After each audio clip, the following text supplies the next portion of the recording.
Hey, what is going on, guys? My name is LuckyBunz, and in today's video, we're going to be going over the new Generation 5 Pokemon that were released a couple of days ago in Pokemon Go, and whether or not you should actually power them up.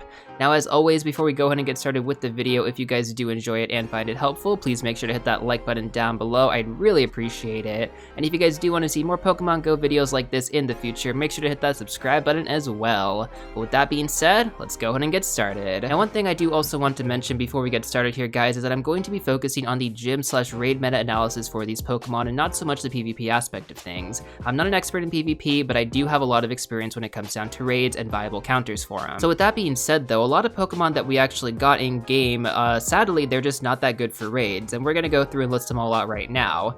You got Seismitoad, Crustle, Garbodor, Escavalier, Galvantula, Excelgor, Archeops, Caracosta, Sigilyph, Scolipede, Basculin, Maractus, Throw, and Sock. Archeops was actually a Pokemon that was supposed to be a new potential best flying type, but sadly Niantic didn't actually give it the right moveset, so we're kind of left with a very subpar Pokemon that was supposed to be really, really good. Now with all of those Pokemon out of the way, we have 3 Pokemon that actually are going to be meta relevant, but are they actually worth powering up?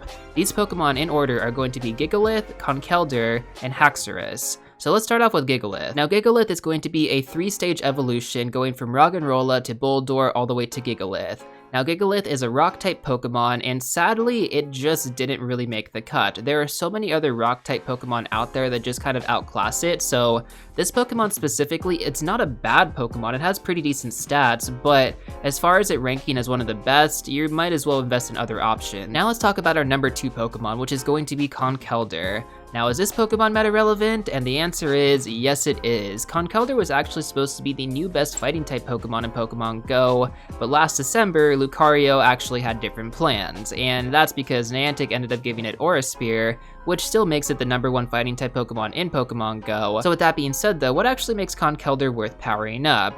So of course, we do know that Lucario is in the number 1 position for fighting type Pokemon, but Conkeldurr isn't actually that far behind in certain scenarios. In some scenarios, it's actually even a little bit better than Lucario.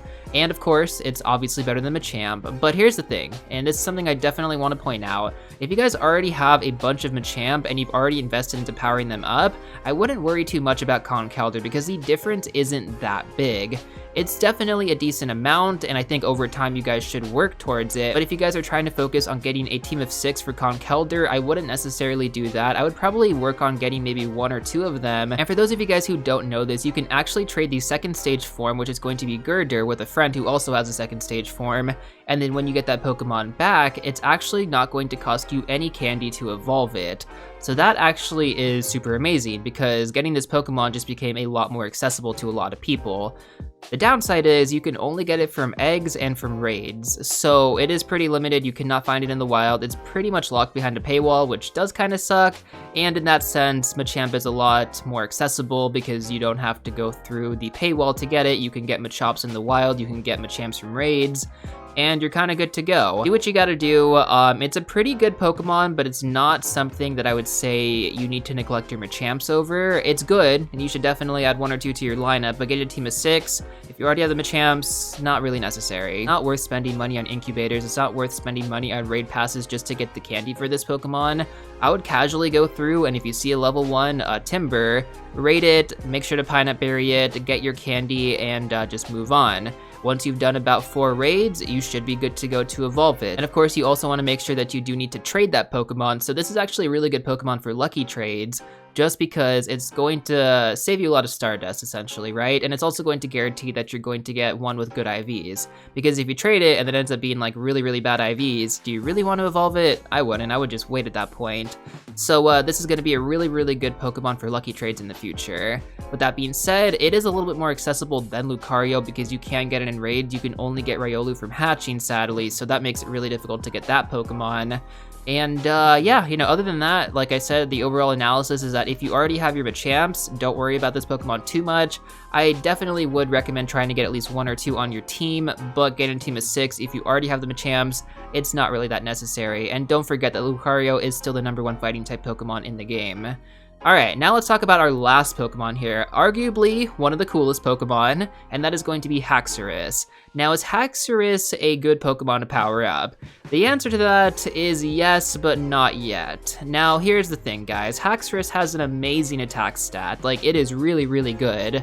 But the downside is it doesn't have the right movesets yet. Another upside to Haxorus, though, is that it's actually a Soul Dragon-type Pokemon, which pretty much means it doesn't have those Rock-type weaknesses that all the Dragon Flying types do, which is actually really, really nice. Now, what would actually make Haxorus better? So, Haxorus currently, with the best moveset on it, is going to be Dragon Tail, Dragon Claw.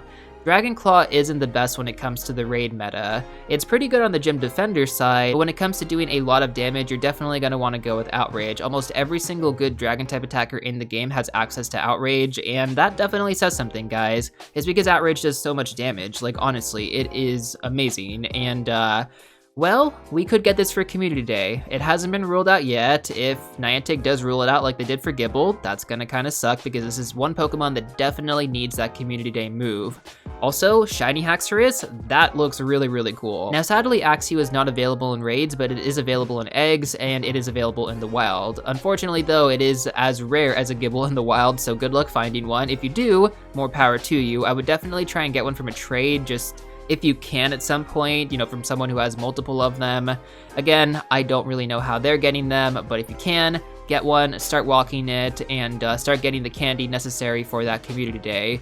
But again, at the same time, when we do get the Community Day, if we get the Community Day, there's going to be a bunch of them spawning, so you're going to be able to pine up as many as you want, evolve as many as you want, and it's not going to be that rare anymore at that point. And so with that being said, that's pretty much going to do it for this video, guys. Those were the 3 Pokemon that stood out to me, and basically everything else, well, it's more or less either Pokedex entry or could be good for PvP. I don't really know on the PvP side of things. Maybe some of you guys who are educated on PvP can let your fellow Pokemon trainers know in the comment section down below, but if not, I'm sure there's other Pokemon Go YouTubers out there who are covering the PvP side of things.